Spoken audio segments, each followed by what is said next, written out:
All right, good morning. My name is John Catalano. I'm the winemaker for the Bent Oak collection of our fat ass wines. And today we're gonna do a little stump the chump with our team, our illustrious team is going to present me with a wine and I get to guess what wine that is. From any of the fat ass collection, be it the Bent Oak collection or some of the fat ass sweet wines. So we're gonna give her a go.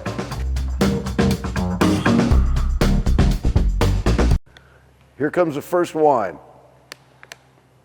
I'm gonna guess that this is a white wine.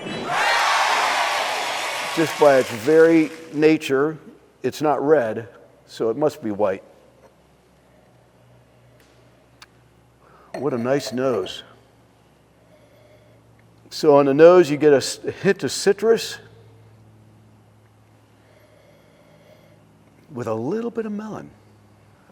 Nice soft mouthfeel. It's not chilled, so it's going to be a little more of a challenge for me to guess this one.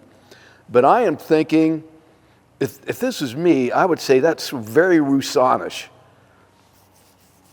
Possibly in the Chardonnay era, but I'm just going to guess a Roussanne. I may be right or wrong. What do we got? Texas VO. Close. It was Texas. Got the year, region, but Viognier. Viognier is just delicious, by the way. What a delicious wine.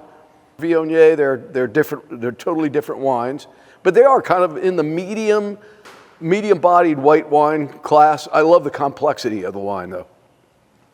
All right. Thank you, Chloe. Chloe has presented me with another mystery wine. Again, it's a white wine, a beautiful color. I don't know if you guys can see this on the camera, but just beautiful color and clarity. You get this nice richness.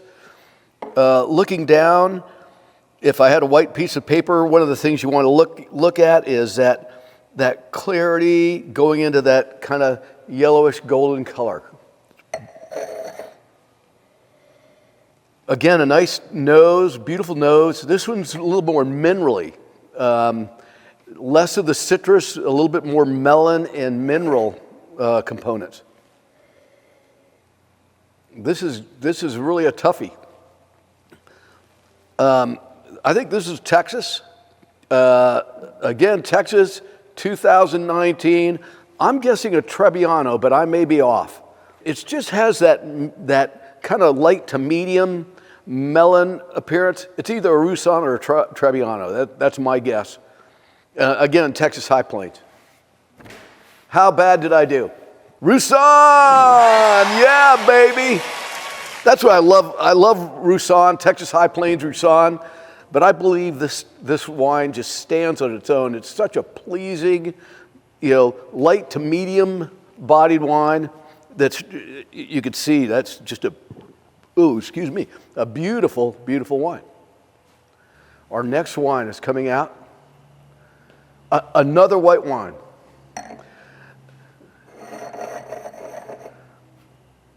Wow. They're getting me with white wines. This one doesn't have the color depth of the others. It's a little lighter in body.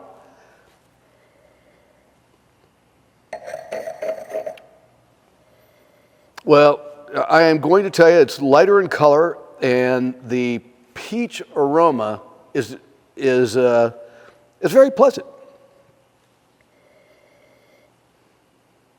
I mean, it just smells like I just cut a peach.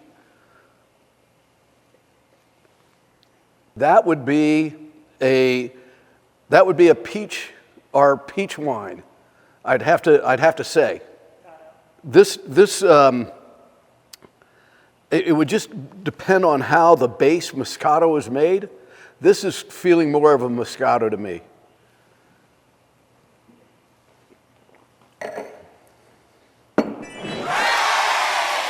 Well, even a blind pig gets a truffle. So that's a delicious, very clean. You would expect it to be very cloying, but that finish is very, very clean. If you're a sweet wine drinker, This is a killer wine. Not overly sweet, not overly powerfully sweet, but it's a nice, pleasant sweetness with a very clean finish. And if you like peaches, man, that's over the top. Okay.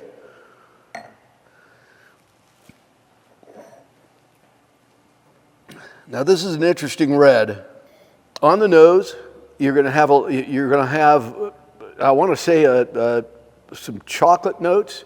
You're going to also have you got some red like cassis notes, some chocolatey notes. You know what this is? Now I'm getting it. It's got raisin notes. It's oxidated. There's oxidation in this wine, and there's a little bit of alcohol. I'm betting this is our, because there is a little bit of sweetness to it, but just a very small hint. I'm betting this is our Vezzanillo. I bet this is our port-style Vezzanillo. The region's all high plains.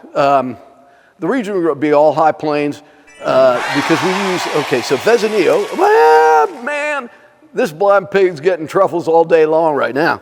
Okay, here it comes. That's a red wine. All right, thank you, Chloe. Again, really, really nice notes. What you want to see is that clarity drift in, just like a white. You got this clearness, and then drift in, and then you've got a nice, just a nice deep red color. It's speaking of old world elegance, so I'm guessing Dolcetto, Sangiovese, and maybe even Wild Eye Blend, because Wild Eye Blend blends some of that. So I'm going to, you know what? I'm just going to go out on a limb. Boy, what a beautiful wine, though.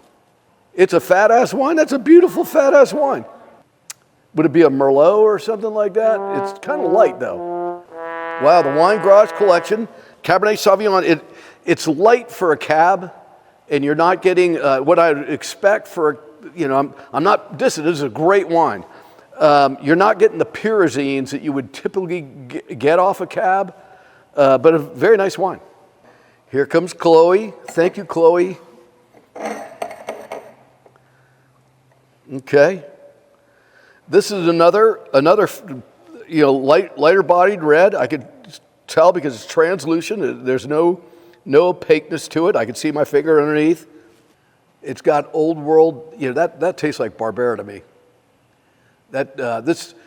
I may be way off, but this tastes, it tends to be light, which Barberas in Texas tend to be light, great earthiness. I would say that this is probably a 2019 Texas High Plains Barbera.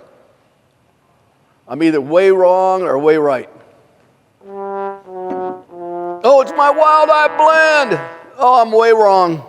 I did get 2019 in Texas High Plains, but none of the fruit is right because this is 50% Mourvedre, which, okay, now I get it.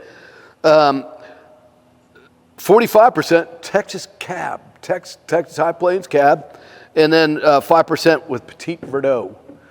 Cheers, way to go.